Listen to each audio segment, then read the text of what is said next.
Donald Trump has officially chosen his defense secretary. It is an individual who is referred to as Mad Dog and Warrior Monk, also known as Marine General James N. Mattis, who retired only 3 years ago, so there's a little bit of an issue there. Let me give you the details. So President-elect Donald Trump has chosen retired Marine General James N. Mattis to be Secretary of Defense, according to people familiar with the decision, nominating a former senior military officer who led operations across the Middle East to run the Pentagon less than 4 years after he hung up his uniform. Now, he will need Congress to pass new legislation to bypass a federal law stating that defense secretaries must not have been on active duty in the previous 7 years. Now, this kind of situation has come up before in the past, and Congress did vote once to make an exception for a different defense secretary. That was George C. Marshall, who was appointed to the job in 1950. Yeah. So good news, bad news on Mattis. So the good news is that he's not insane. There's some questionable quotes we will get to in a little bit, and he probably wants to invade Iran. No. He wants to invade Iran. Yeah. So we'll get to that too. That's the bad news. Okay. The good news is that he's not one of these frothing at the mouth lunatics that are on the fringes. So he could have picked, there's like the guys who are like the Steve Bannon types who are like, whatever, I don't like these kinds of people. There's Flynn who is his national security advisor, who thinks Islam is a disease, but somehow he's going to have to work with all those Muslim allies that we have, et cetera, right? So he's not one of those guys. He's not even the Newt Gingriches of the world. So a lot of people thought that it would go to one of those old school horrible right-wingers, right? He is really down the road on establishment. So establishment was kind of breathe a sigh of relief, like, oh, General Mattis, oh, not bad, we'll take him, okay? So I'm just giving you context, okay? That's point one. Point two is we're going to war with Iran. 100%. I mean, okay, 100% is a strong percentage. 98%, I would say. And I'll tell you why. So according to the Washington Post, he favors a tougher stance against U.S. adversaries abroad, especially Iran. The general, speaking at the Center for Strategic and International Studies in April, said that while security discussions often focus on terrorist groups such as the Islamic State or Al-Qaeda, the Iranian regime is, quote, the single most enduring threat to stability and peace in the Middle East. We're going to invade Iran. We're going to invade Iran. He did not like the negotiation that the U.S. made with Iran over its nuclear, plans, and so there's going to be some issues. In fact, he resigned from his post a few months early, and many people are suggesting or speculating it was because of his disagreement with the negotiations with Iran. Okay, so he's at one of these conservative think tanks that neocons go to retire and get rich off of donor money, the donors that want war, et cetera. And Condoleezza Rice, I believe, is the same place. So, and then they, every once in a while, bring him back out of retirement and go, okay, now give us the war that we paid for, right? What did we pay you for all that time? To sit around and think at the Hoover Institution? And he ran Central Command for the Middle East for us.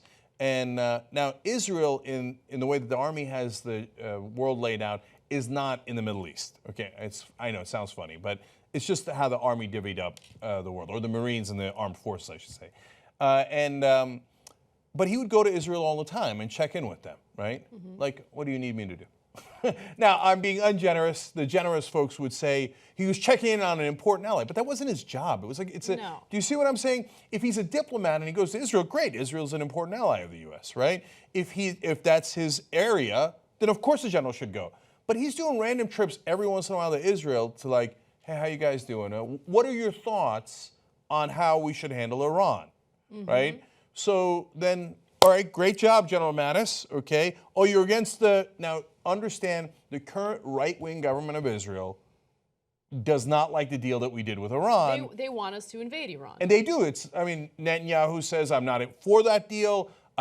We think the correct answer is bombing their facilities, etc. Right? So that is the right-wing position in Israel. So Mattis is not going and talking to left-wingers in Israel. I mean, that would be great, right? But that's not what he's doing. And so he's going and talking to the right-wing government and going, okay, what do you guys need? No.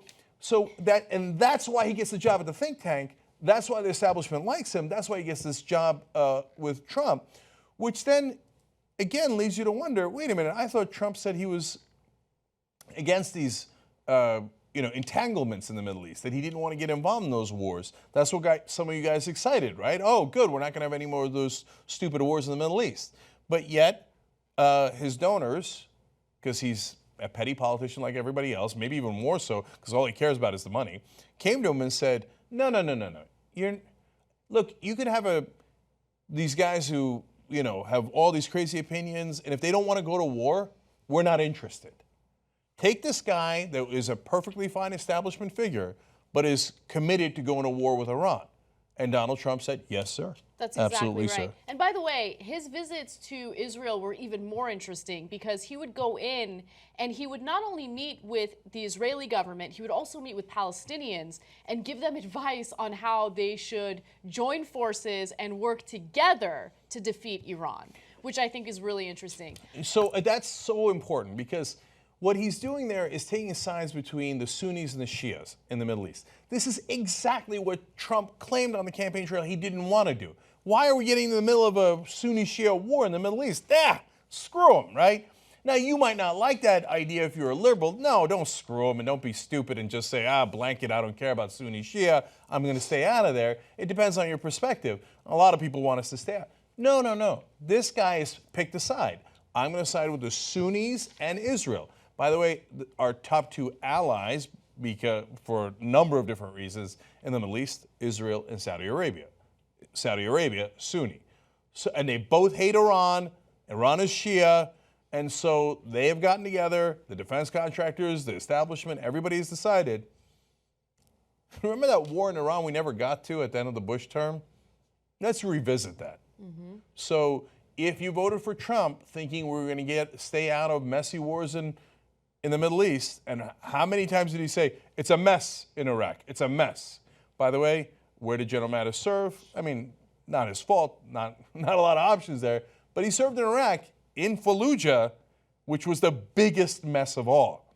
And he criticized all the generals the time that he was running. Oh, they're a mess, they didn't know what they were doing, right? I know better than the generals. And then he takes a general who was one of the guys who created the mess, not mainly his fault, mainly Bush's fault, but in Iraq, now he says, now go create me an even bigger one in Iran. We need independent media to make sure that we hold corporate media accountable. The people that can make that happen is you. You make the Young Turks possible. tytnetwork.com/join. Join us. Be the revolution.